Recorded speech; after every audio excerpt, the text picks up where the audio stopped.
Rekaman detik-detik Angkatan Bersenjata Rusia serang Howitzer M777 Angkatan Bersenjata Ukraina ramai beredar di media sosial Telegram Kamis 30 Maret 2023. Disebutkan dalam narasi unggahan, peristiwa ini berlangsung di sekitar wilayah Kremennaya.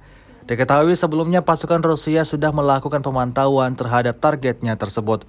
Hingga tiba waktu mereka meluncurkan amunisi yang sudah dipersiapkan untuk menghancurkan Howitzer M777 Ukraina.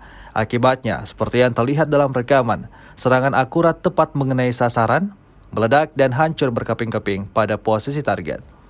Beredarnya video ini menuai beragam respon dari warganet.